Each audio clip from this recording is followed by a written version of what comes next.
Watching TV has changed over time. Streaming has become the new norm. That's why Golden State Media Concepts television podcast dives headfirst to the world of cord cutting. Want to be on the loop of what's hot in Netflix? Or if it's not a preference, what about original shows in Hulu? We've got you covered. Join us as we fill in the blank and talk about movies to stream and what show you should be binging. This is the Golden State Media Concepts television podcast.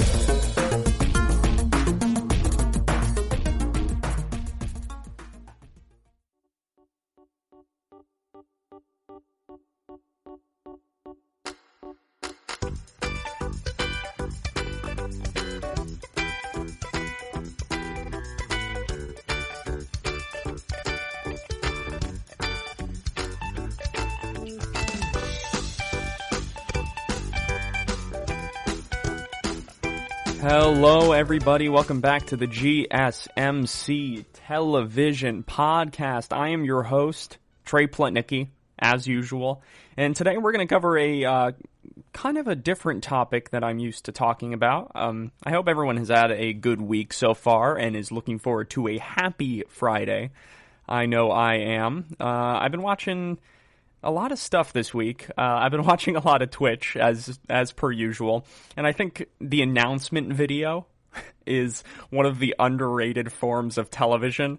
I think there is something to be said about a really well-crafted, announcement package, and the reason why I bring up Twitch in all of this is because Twitch does a very, very good job of allowing these major, video game producing platforms to have a live stream and have a chat and have immediate feedback for what people are watching on their screen. And I just think it's just for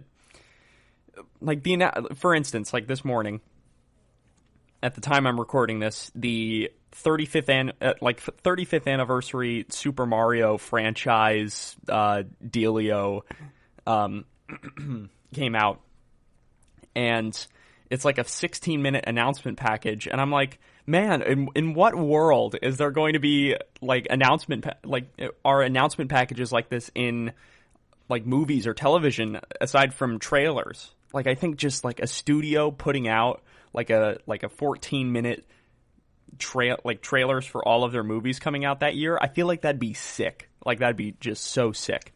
So I've been watching that because E3 was canceled, which is this major gaming expo. They have been kind of things have been trickling. It's not necessarily injected all into my veins right now type of thing, over the course of a week, but it's more so it's trickles. It trickles. So Microsoft is releasing one, Sony's releasing one, Nintendo's releasing one, and they're all kind of trickling in all of this information and stuff because there's no one central place to do that. So I was just thinking about that. I think it'd be so dope if NBC was here's our fall lineup, and it's a comprehensive trailer and summary of what to expect over the course of 20 minutes. I think that'd be really cool. But anyway, that's not the topic of this video, of this podcast. The topic of this podcast is television, and today we're going to be talking about genre shows. For those of you who don't know, genre shows are shows that are able to tackle different genres within the structure of their own show. So the shows I'm going to be talking about today are going to be and aren't limited to Psych, which is a police procedural, Community, which is just a standard single-camera sitcom that kind of has a bit of a twist to it, and Rick and Morty, which is an animated show that I think tackles genre in a really unique way. And then if you stick around to the end of the episode, I'll be not talking about genre shows. I'll be talking about two shows that have pretty much capitalized on their genre, which is a mockumentary, and I'll be settling the debate once and for all. There's no way to do this. Settling the debate once and for all for The Office versus Parks and Rec. I'll explain what are the pros and cons of each are, just generally give my opinion, and you'll find out which I think is the better show. So let's get right into the show real quick today. and start talking about Psych. So Psych is a show that aired on USA in like the early 2000s. It's a police procedural show. The catch of the show is similar to Monk. Our hero, Sean Spencer, is a psychic, except he isn't. It's like he's like the Mentalist, except everyone thinks that the Mentalist's powers is that he's psychic, and the Mentalist is honest about it.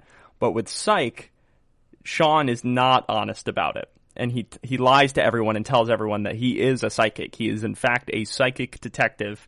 And the theme song even says, I know, you know, that I'm not telling the truth. So, now that on its own is a pretty, I would say, a pretty interesting premise for a police procedural. It's original. It centers around someone who is technically not law enforcement, so you don't need to handle that subject with tact. You can show this guy breaking the law, and they show him breaking every like procedural rule and law in the book. And it's, in general, generally speaking, it is a comedy, though there are some moments of drama. But the show goes a step further, which I find super interesting. It tackles, so the guy, James Roday, who is Sean Spencer, I think he has like some affinity for like 80s television and 80s movies and stuff like that. And they decide to do movies in episodes. So each episode's like 45 minutes long, and they decide, wrapped around a detective drama, a detective comedy, they decide to do like Friday the 13th, which is, their Friday the 13th episode is called Tuesday the 17th. They decide to do a Hangover episode, which is not explicitly 80s, but I think you understand where I'm going with this. They do a Hangover episode called Last Night Gus, and Gus is Sean Spencer's, the psychic detective sidekick throughout all of this, who is like a pharmaceutical salesman. And they tackle different genres in the show. They did a musical episode. This is something that Scrubs did as well. I didn't really watch Scrubs, but from what I understand, Scrubs is like Psych if Psych took place in a hospital. Let me think of an apt comparison. Psych is to CSI as Scrubs is to Grey's Anatomy. Fitting analogy. So let's talk about like the benefits and kind of what exactly a genre show does and how exactly they work, and they kind of it operates off of the premise, you know? Because I think Psych is a pretty basic, bar none example of a genre show, and that is my definition. I don't think it's anybody else's definition of what exactly a genre show is, but this is what I think of it. So the first season, it sets up the premise very strongly. In the first season, I don't think there were any episodes that kind of stray from the norm, because ultimately what you're doing is you're trying to make an introduction. You know, you're trying to make an introduction to the characters, and this is what a first season of television hopefully sets out to do. I mean, the first episode should do everything if it's a good show, but the first season should really solidify these characters' relationships. And if you want to make this season a series, you want to leave some room for where those characters can go, but also tie up loose ends. You know, Psych does this very well, and especially well for a police procedural. In a police procedural, exclusively, you get a lot of sort of leeway and an ability to do these types of shows. Every time, every episode, every crime, a new set of characters is brought into the mix. And every episode, you kind of need to explain who those people are. So you need a crime that is going to perfectly exhibit these abilities that the main character has. And especially in a police procedural, there are a lot of them. You can't just have it about detectives. You have to have a twist. So Castle's twist is that he's a writer.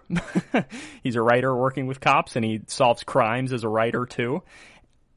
Psych's twist is that he is pretending to be a psychic because his father was a cop, and I think you would call it traumatized. Yeah, traumatized his son. His father traumatized him and made him into the superhero that you see today. So strong premise all around, unique set of characters in each episode. One way that you can absolutely capitalize this, where you don't need to, where like you're not necessarily testing the main character's strengths. I mean, you are, but you want to go further, and you want to explore the worlds that you're living in and introduce new characters. You go for genres. You go for the jugular. You capitalize on nostalgia. You capitalize on pop culture. It's like so brilliant. It's so brilliantly brilliant, and especially in this formula, because you have the ability to pull from just like every actor in the book. They got people from the original Clue movie to be in the show for the Clue episode. It was insane. I think every single person from The Breakfast Club main character from The Breakfast Club has appeared on an episode of Psych. One of the main characters in The Breakfast Club is actually like part of one of the longest storylines in the show, which is season 3 finale, season 4 finale, season 5 finale, and I think let me think. Yeah, she's in the musical. I think she's in one more. I actually don't know. She might be in one more episode, but they did a musical episode. But I think Psych, it does a good job. I'm getting very sidetracked and very scatterbrained right now because I love Psych so much. It's just such a brilliant written show. So let's talk about genre shows. Let's talk about what Psych does as a genre show and use Psych as an example of what a genre show is. Psych uses themes, uses ideas, and uses plot lines from different movies or television shows and compresses them into 45 minutes and adds a mystery to it. It's that simple. Psych's format very super easily helps it and gives it a kind of a fuel, like it fuels its fire in a way to produce these types of shows. If I can list off a couple, I've already talked about the musical episode, which takes a ton of references from other musicals. He says Into the Woods at some point. There's a bunch of other stuff. There's like Tap and yada, yada, yada. Not to mention Dule Hill, who plays Gus in the show, is a Broadway star, and he's just amazing. He tap dances in it. It's fantastic. They do The Hangover, and they use the idea that Sean is kind of like remembers everything. He has like a photographic memory and all that, and expert at putting 2 and 2 together. He loses his memory and he needs to re-put it back in because of this hangover that he got. And it's just so perfect, and it's awesome for solving a crime too. Like like to fit that inside of solving a crime is just so smart. And what else do they do? So they do a episode called Tuesday the 17th, which is Friday the 13th. Perfect. Not only is there like a twist where it's not actually a monster, but then it is actually a monster, but then it's not actually a monster again, and it's like it's just fits so well not only to the mystery, but also like there's like a horror element to it. There's a Shining episode, which is pretty stellar, I think it's called Here's Lassie, and Detective Carlton Lassiter is like the head detective of the Santa Barbara Police Department where Sean works.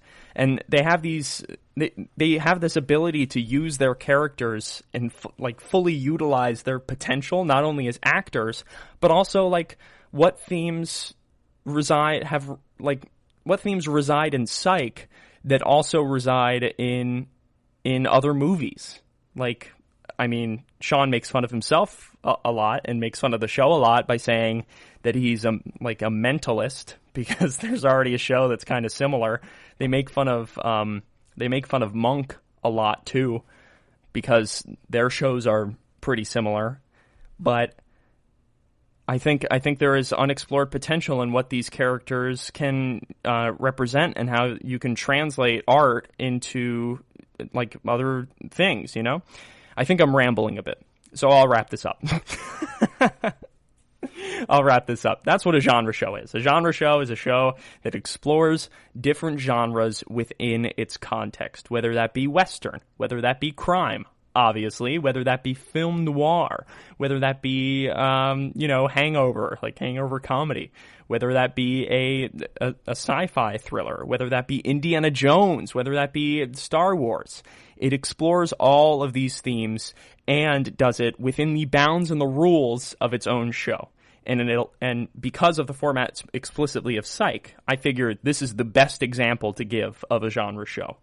So, what are some other examples of genre shows? And please let me know in the comments if you can think of any other genre shows than the three I'm going to talk about today. Next up, in the next segment, I'm going to be talking about Community and Rick and Morty, which are two other genre shows that I feel like are talked about, but I mean, Rick and Morty is brilliant. Rick and Morty is, it's a brilliant show, and people know about it. But I feel like Community is given the cold shoulder frequently. Both made by the same guy, so I'll be talking about those two. And coming up later, once again, I'll be talking about Parks and Rec and The Office, two shows that are not genre shows but define the genre. So stay tuned, and we will be right back. Want to know the latest and hottest music hitting the airwaves? Don't be left out. Listen to the Golden State Media Concepts Music Podcast. Keith keeps you on the loop with everything you need to know from pop, rock, hip-hop, and the top 40. And we'll throw in news of your favorite artists, concert and tour dates, and so much more. Listen no further, because this is the gold standard in music podcast.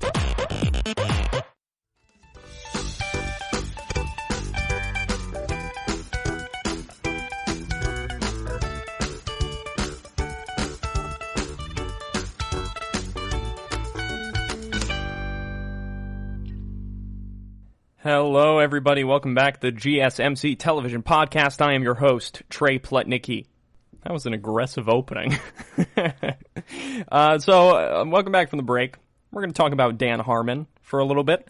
And specifically, let's start off with talking about Community. And in the realm of genre shows, I think Community might be the most important one.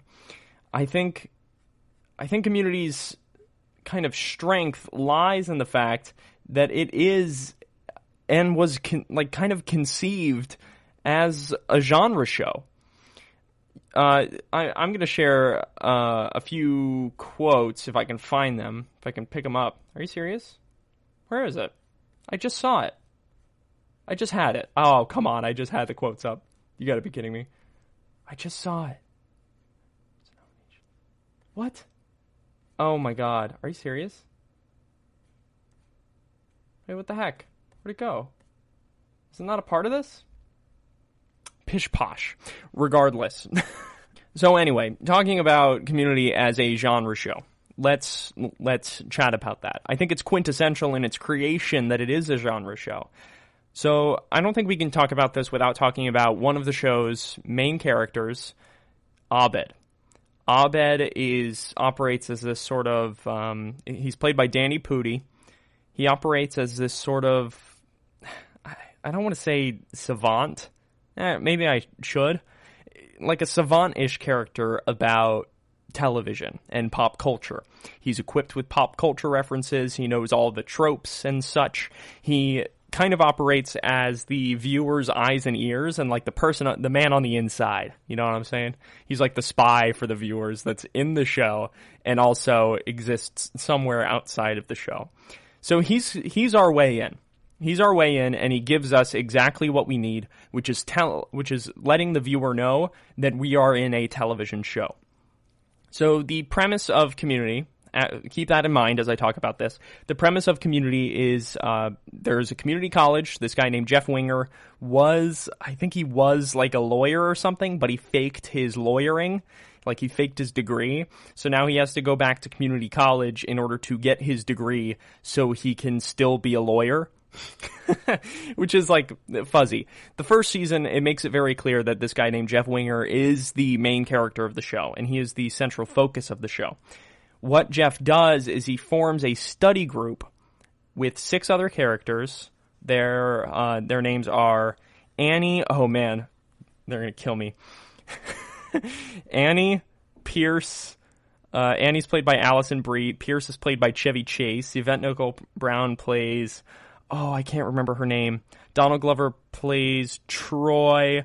Danny Pudi plays Abed, like I just said. And Britta is Gillian Jacobs. Why can't I remember Yvette Nicole Brown's character? It's all Shirley. That's her name. She plays Shirley. So those 6 form a study group for, I think, Spanish, which is taught by Ken Jeong, who is from the Hangover movies, and also The Masked Singer, famously. And Dean Pelton is played, which is the school's principal, is played by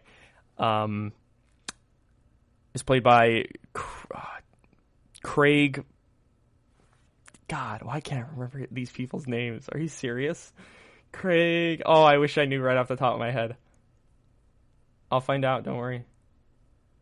Jim Rash. Yeah, Craig Pelton, Jim Rash. Not Dean. Well, his name is Dean Pelton, and he is played by Jim Rash, who's I think he's an Emmy Award-winning writer and Oscar Award-winning writer. So they all kind of have their own character traits and their purpose in the show to serve the story, you know. But what they do in the first season is, like Psych, they set up the premise of the show. But I'm pretty sure in the first season, they immediately go off the rails and immediately want to explore different kind of genres within the show. Famously, Community did this episode, which is a paintball episode. And I think they had a paintball episode at the end of season 2 and season 3. I think that's when that happened. But this paintball episode was like revolutionary. It happened at the end of the season where there was this mass paintball game across the school, and like winner gets like tuition or like $10,000 or something like that. So it turns into this game of like life and death, where it can turn into like a Western, it could turn into Star Wars. They're like, they follow the same plot lines. It's low key genius. Now this series was taken hold by Dan Harmon. It came out in like 2009 or something like that. The show premiered, and it was kind of unique and niche for its time. I don't think TV was ready for this sort of meta comedy that, like this meta era that they were entering. So people didn't really respond. Like viewers didn't really respond too well to it. It raked in about like, I think it was like 5 million viewers or something like that, or like 4 million or something. I don't know. So it wasn't the most watched show on television. I mean, in comparison to what I will be talking about later, which is like The Office and stuff, which also aired on the same network that Community aired on, it is kind of flat. Like it kind of fell flat. Community, it's like people, like I said, people were not ready for this. I don't think. It's on Netflix now, and it got canceled like 3 times. It had 6 seasons. A meme of the show is 6 seasons in a movie, which is said by Abed, and they made it to 6 seasons. Basically what happened is that they did 3 really good seasons, and then Pierce had who is played by Chevy Chase, had like a falling out with the show, and he had to leave.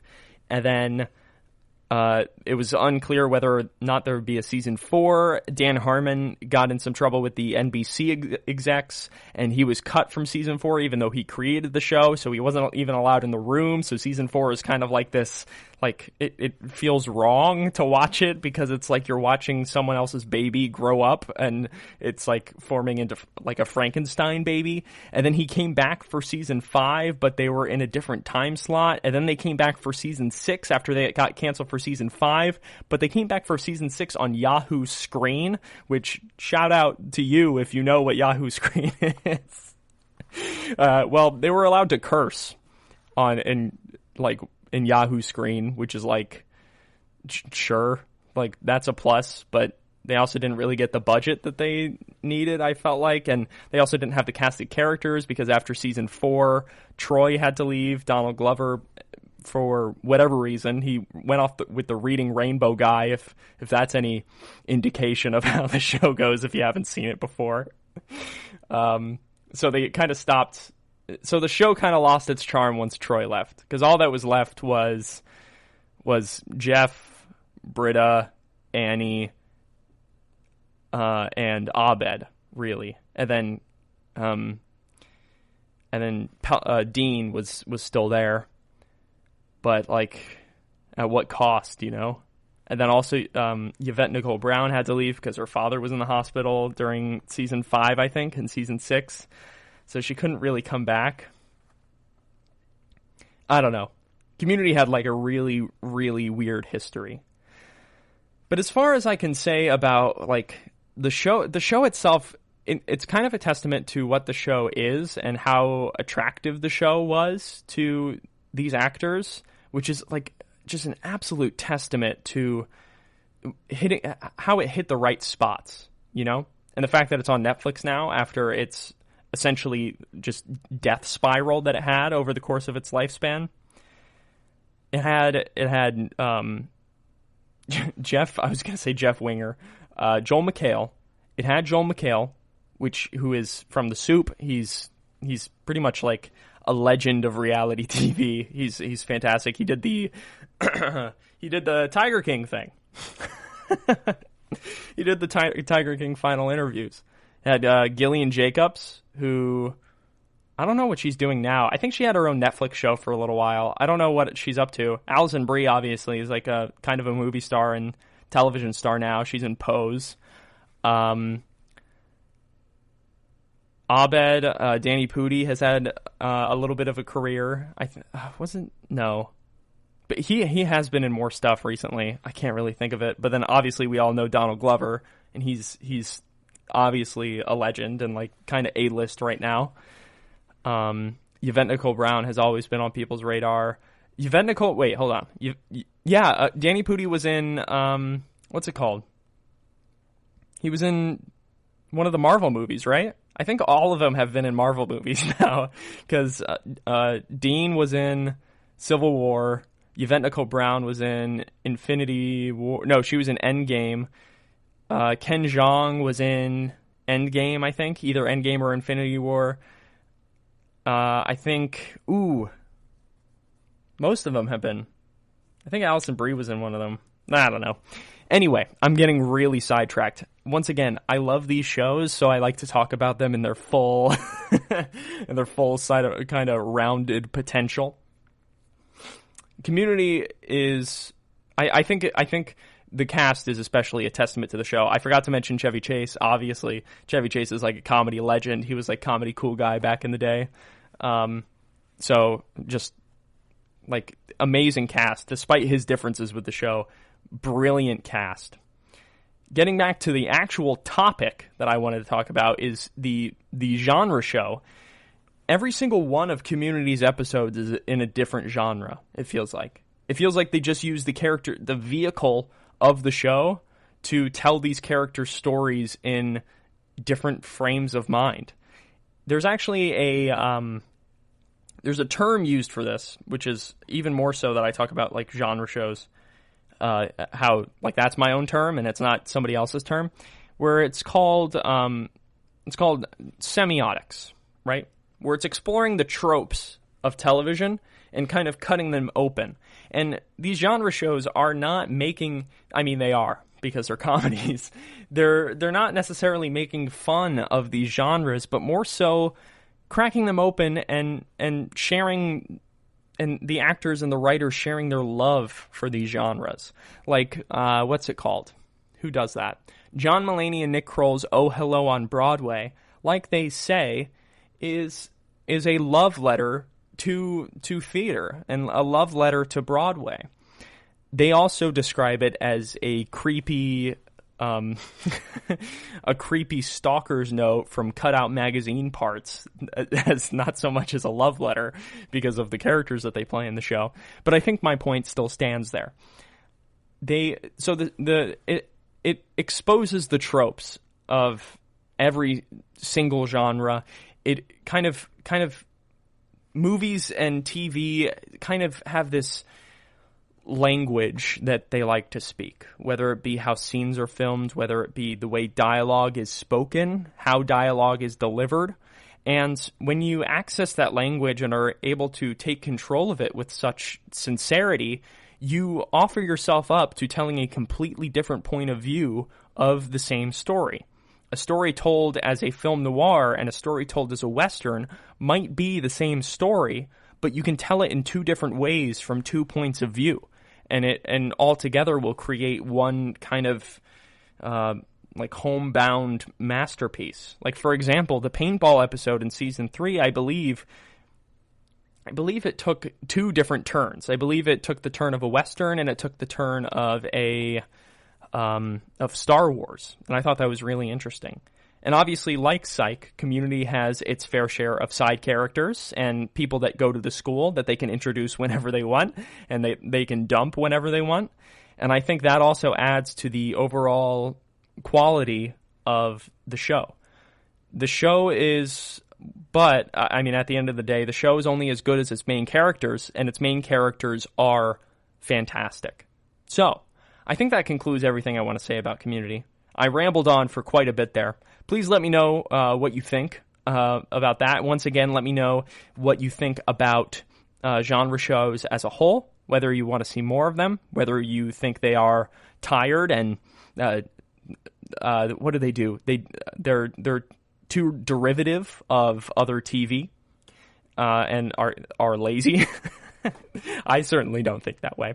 And when we come back, we're going to talk about another one of Dan Harmon's masterpieces. Going to talk about Rick and Morty. It not necessarily is a genre show, but it still offers up the tropes of genre and lets it kind of spill out of its heart a little bit, you know? And then if you stick around until the end of the episode, I'll be talking about Parks and Rec and The Office and settling the debate once and for all, which one is better. I am the end-all, be-all of television opinions. So when we get back, we'll be doing that. So stick around. See you soon. Tired of searching the vast jungle of podcasts? Now listen close and hear this out. There's a podcast network that covers just about everything that you've been searching. Hey! The Golden State Media Concepts Podcast Network is here. Nothing less than a podcast bliss with endless hours of podcast coverage. From news, sports, music, fashion, cooking, entertainment, fantasy, football, and so much more. So stop lurking around and go straight out to the Golden State Media Concepts Podcast Network. Guaranteed to fill that podcast itch. Whatever it may be. Visit us at www.gsmcpodcast.com. Follow us on Facebook and Twitter and download us on iTunes, SoundCloud, and Google Play.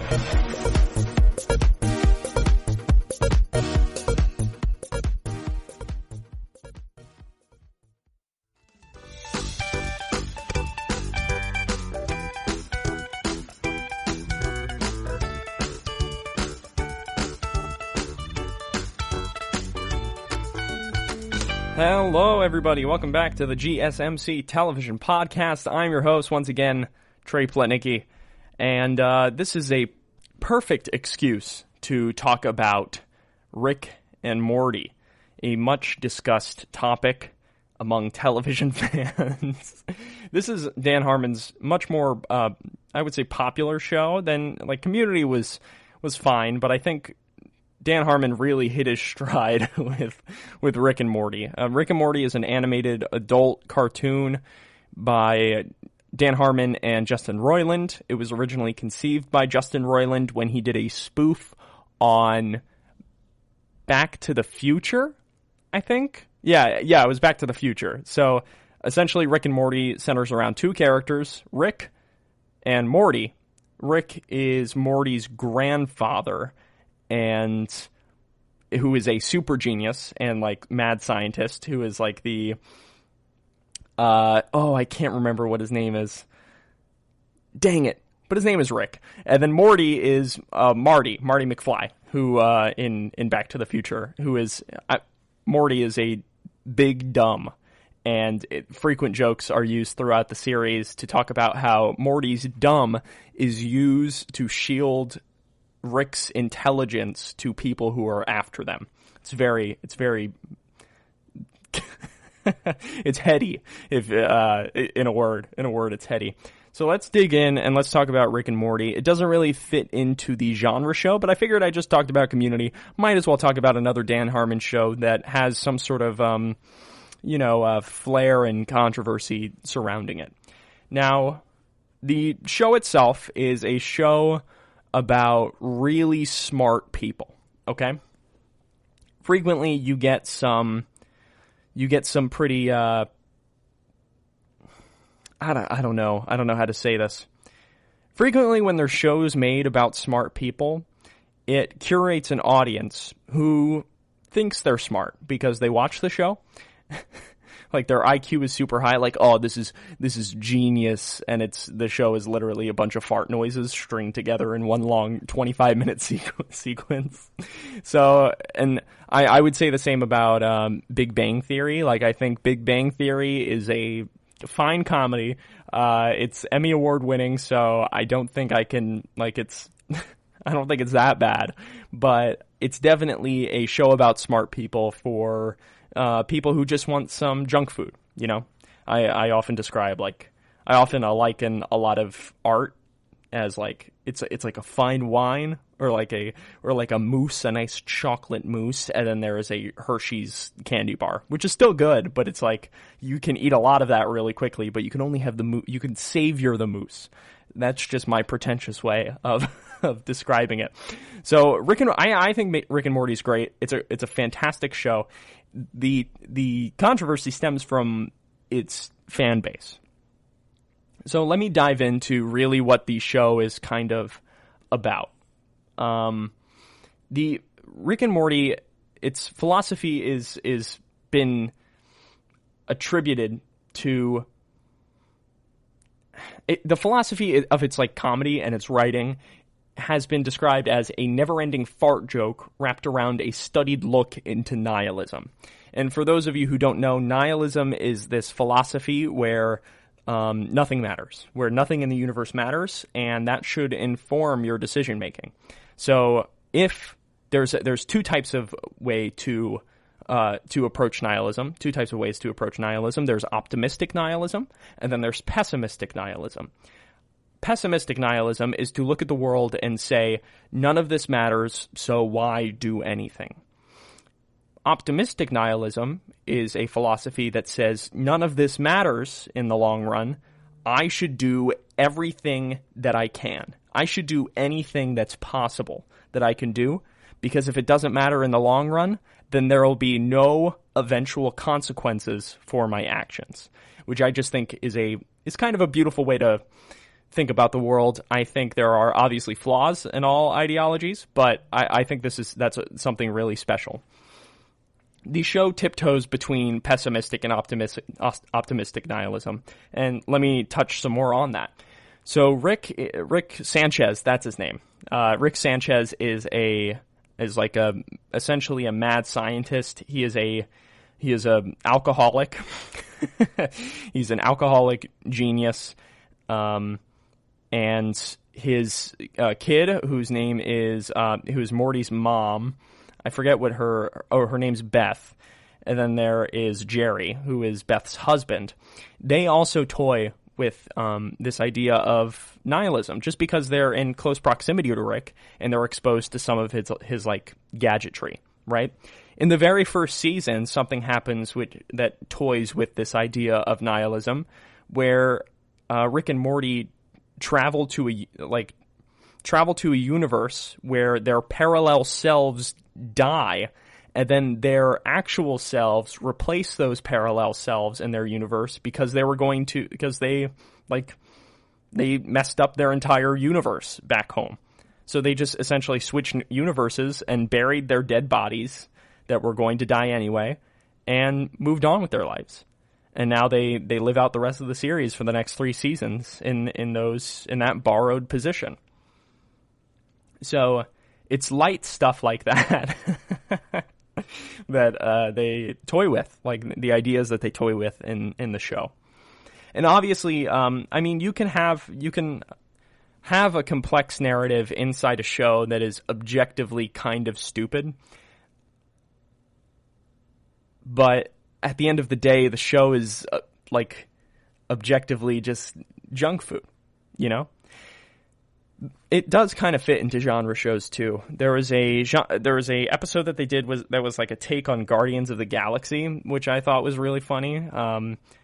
They essentially set up like this weird, like Rick in a drunken state set up like this weird saw trap for these 4 superheroes that were like the subjects of comics and stuff like that.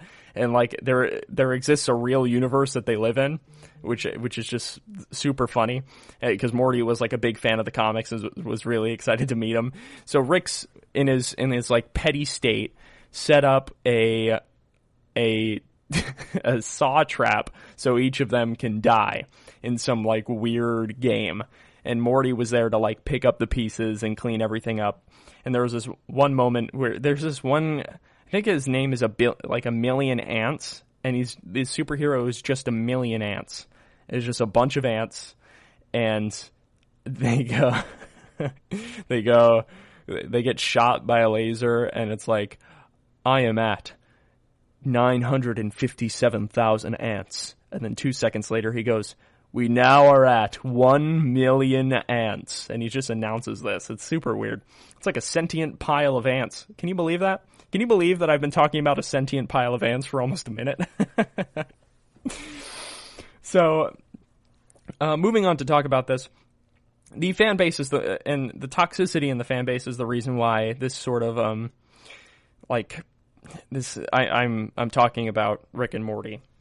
So a lot of Rick and Morty fans that I see on Reddit, that I see on Facebook and stuff like that, they express displeasure with the infrequency that they post like episodes of the show.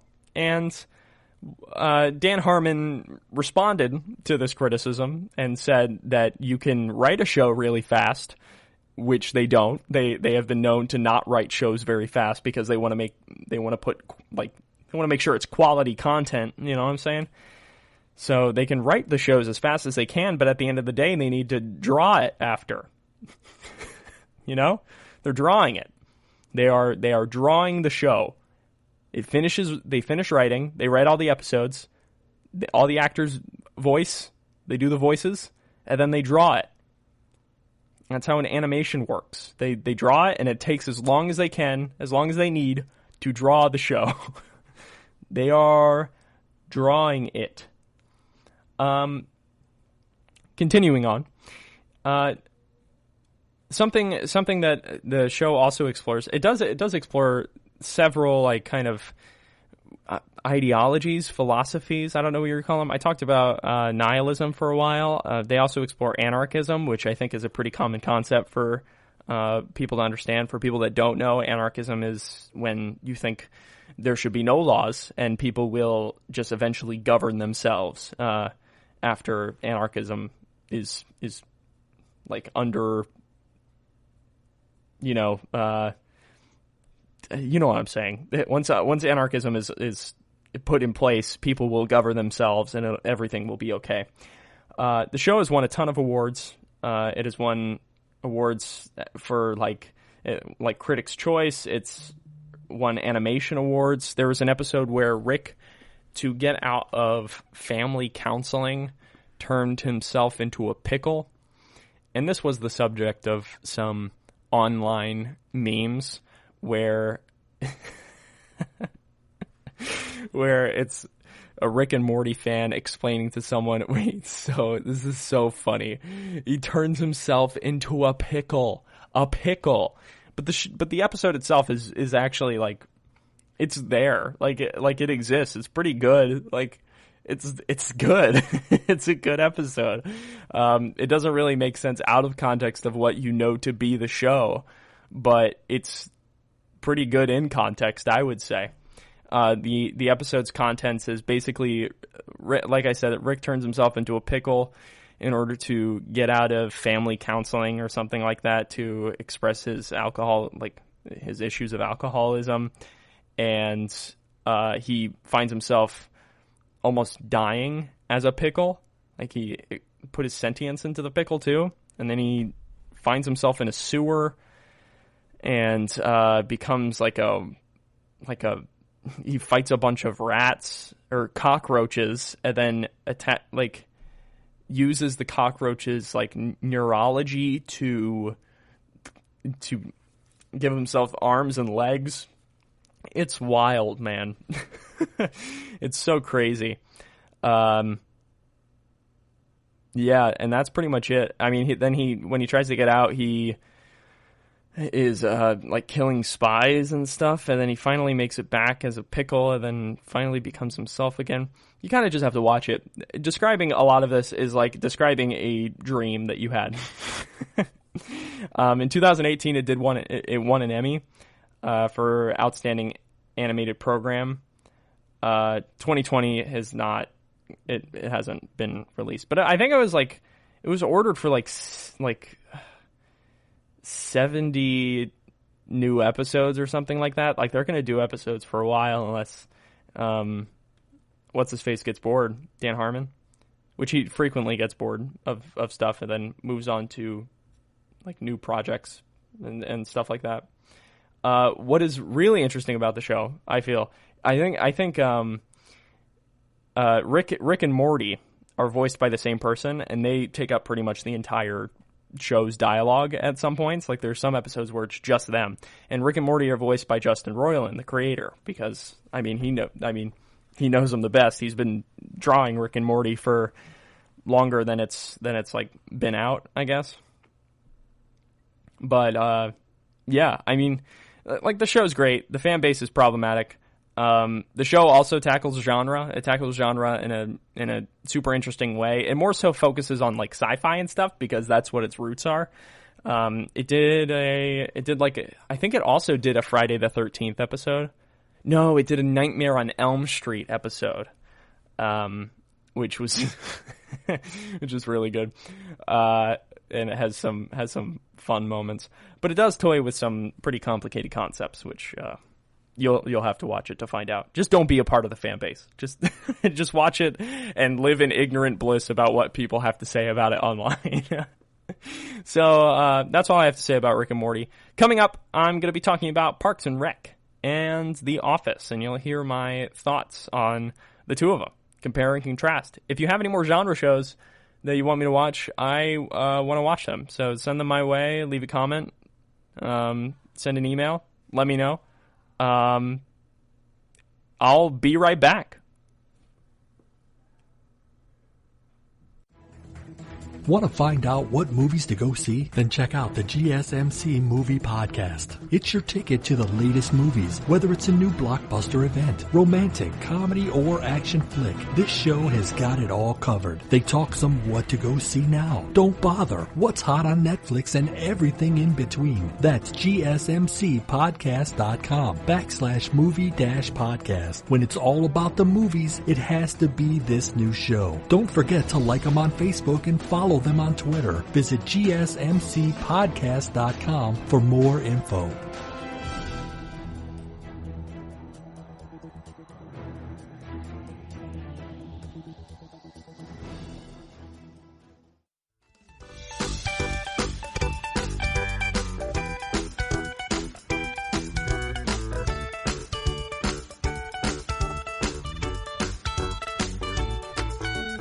Welcome back to the GSMC Television Podcast. I am your host, Trey Plotnicki, and we have reached the final segment of the show.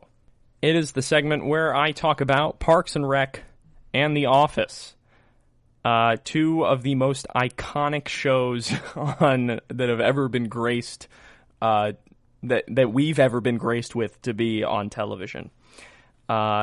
for those of you who haven't seen The Office and Parks and Rec, stop. Just find a computer. It's probably already playing it. Parks and Rec are in the mockumentary style. There's a lot to compare them to. Not only a lot to compare them to, but the creators of the show are the same. Michael Schur and Greg Daniels created the American version of The Office, and they also created Parks and Rec later. I think they originally wanted to like make Parks and Rec be a spin-off on The Office, but it turned into its whole entirely new thing with like completely separate storylines. The Office focuses on a paper selling company, a paper company called Dunder Mifflin. Parks and Rec focuses on the Parks Department of the Pawnee, Indiana government. The Office is based in Scranton. The Parks and Rec is based in Pawnee, Indiana. There is a lot to compare with the two. It being they have the same, they're in the same genre. They have defined their genre pretty much. The American version of The Office running for 9 seasons and staying at number 1 for all 9 of them. Parks and Rec running for 6 seasons, I think. 6 or 7. Oh, I actually don't know. I should probably figure that out.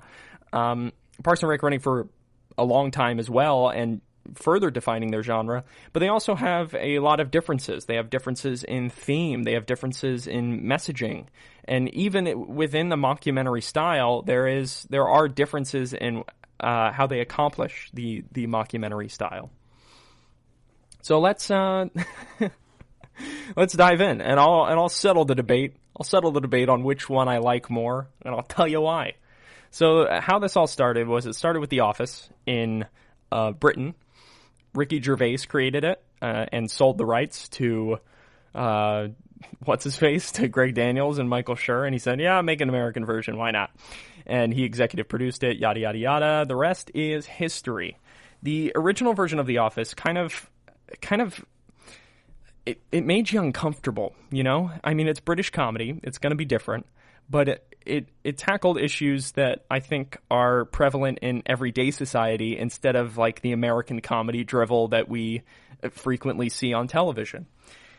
The British version of The Office was more awkward. The people were way less attractive.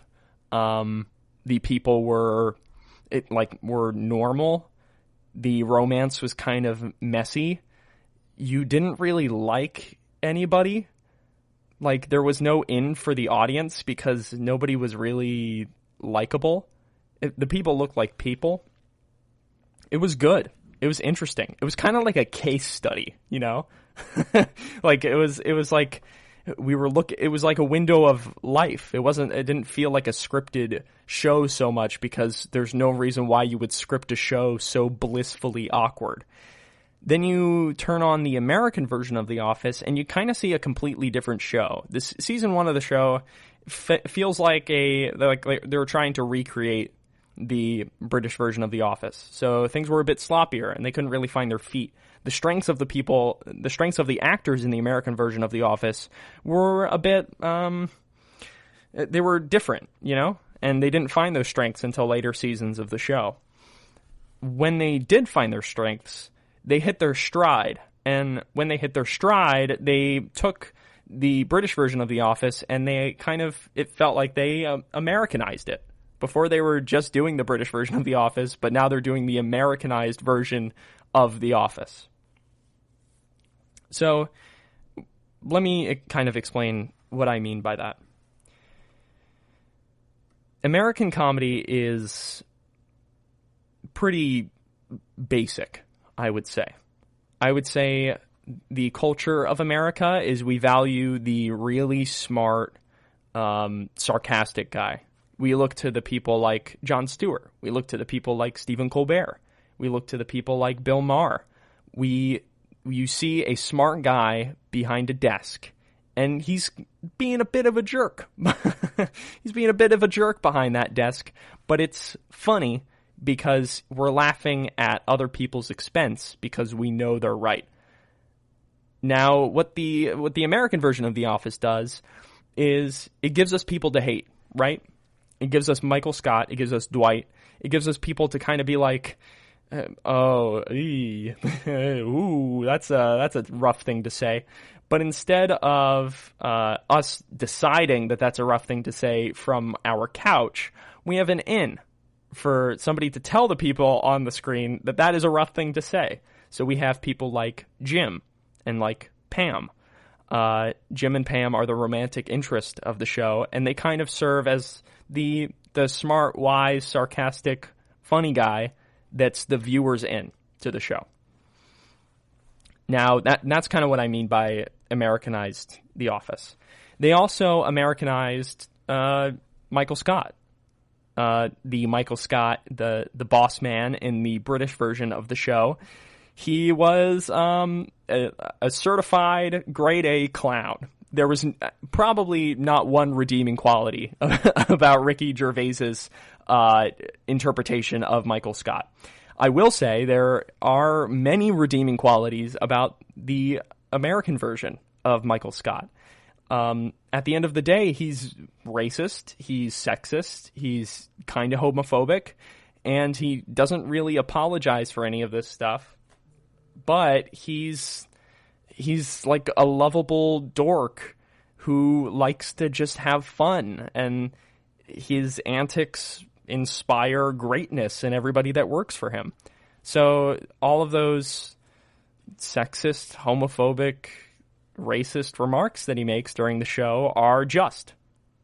They're just by the characters that are at the hands of them. Now, there are other characters in the show that you don't really like. I mean, Dwight is kind of like, he's a jerk, but he's lovable because he's matter of fact, and it's like his brain can't switch that off. So he's likable there. And the content of the episodes, switching to The Office as a whole instead of just the characters, the content of the episodes kind of are a bit drab.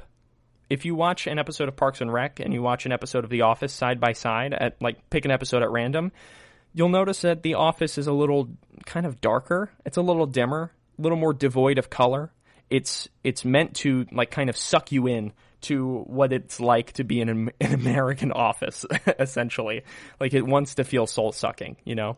It wants to feel kind of droll and drab. The day-to-day is droll and drab, while Parks and Rec has a lot brighter colors. So 9 seasons go by, The Office. It's good pretty much all the way through. It slips a little in Season 7, Season 8, Season 9 because of the Steve Carell leaving, which is understandable. But overall, great show. Michael Schur and Greg Daniels move on to Parks and Rec during the run of The Office. Meant to be a spinoff with the character... Oh, I can't remember her name. Rashida Jones's character in The Office, who dated Jim in Season 3. It was meant to be a spinoff about where she goes, but instead they just start a new show where she's in it, and it's kind of great. And it's called Parks and Rec.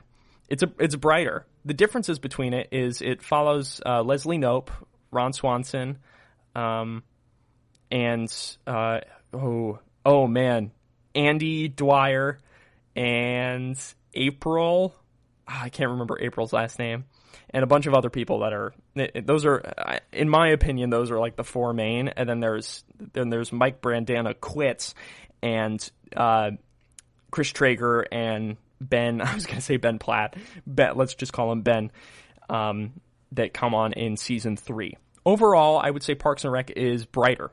The Office kind of focuses on what's drab and what's droll and how there's sort of no hope, and you fall into this kind of cyclical dread, you know, that is the American office space.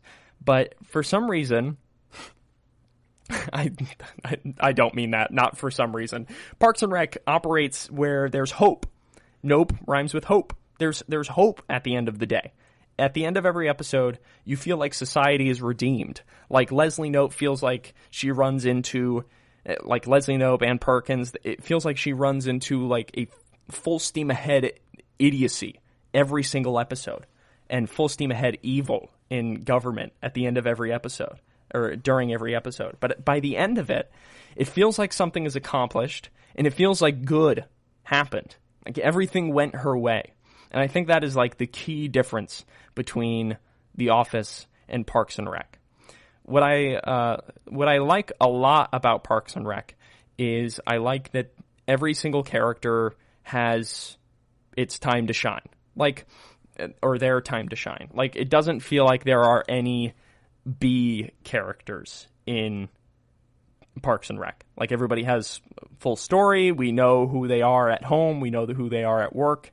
And they're like side characters that come on too, that come on some episodes and stuff. But all of like the main characters, the people that work in the government office, we know who they are. The Office doesn't really do that. The Office kind of has these background characters that are exactly that. Stanley, Kevin, Angela, Oscar, Phyllis, they all feel like they take a back seat to the core four, which is Michael, Pam, Jim, and Dwight. And while one could argue that makes the show better, I think it kind of makes the show worse. It felt like when Parks and Rec was airing, it felt like they wanted to do that with Brandanowitz, and they wanted to do it with Nope, and they wanted to do it with Swanson, and they wanted to do it with Andy and April, and they wanted to make that like the core cast. But I think they found their footing, and they were like, man, all of these people are so good. Like all of these people are great. Like Tom, he's great. Like everybody that's working in this office is fantastic. So why are we just pigeonholing ourselves to 4 or 5 characters when we can flesh out everybody? I mean, like, they have a 22 episode order. Like, what are they waiting for? So, and while I understand that people want to, like, follow the same characters all the time, and people want to follow, like, and know, like, you want to know people really well, and then have people that are just cones in the road, pretty much. But Parks and Rec doesn't do that. I think Parks and Rec does a much better job navigating what it means to be a person and like finding hope, you know?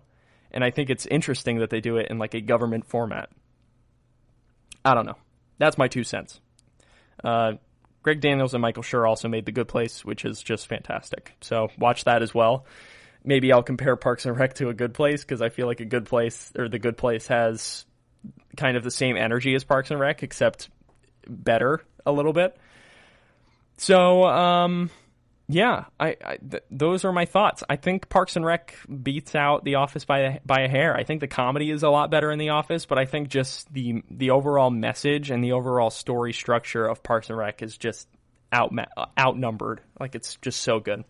So let me know what you think about this assessment. Once again, if you have any shows that you want me to watch and want me to talk about, please let me know, and I'll be more than happy to talk about it on the podcast.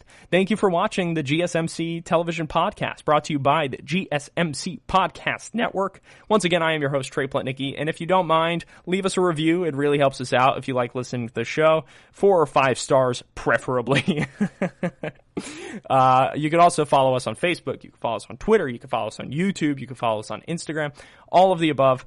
And if you don't mind, if you're watching on YouTube, leave a like. If you're listening on Spotify, share it with someone who you think might share my opinion or not share my opinion. But thank you so much for listening, and everybody have a good weekend. I will see you on another Hot Doc Tuesday. Take care. You've been listening to the Golden State Media Concepts Television Podcast, part of the Golden State Media Concepts Podcast Network. You can find this show and others like it at www.gsmcpodcast.com. Download our podcast on iTunes, Stitcher, SoundCloud, and Google Play. Just type in GSMC to find all the shows from the Golden State Media Concepts Podcast Network, from movies to music, from sports to entertainment, and even weird news. You can also follow us on Twitter and on Facebook. Thank you, and we hope you have enjoyed today's program.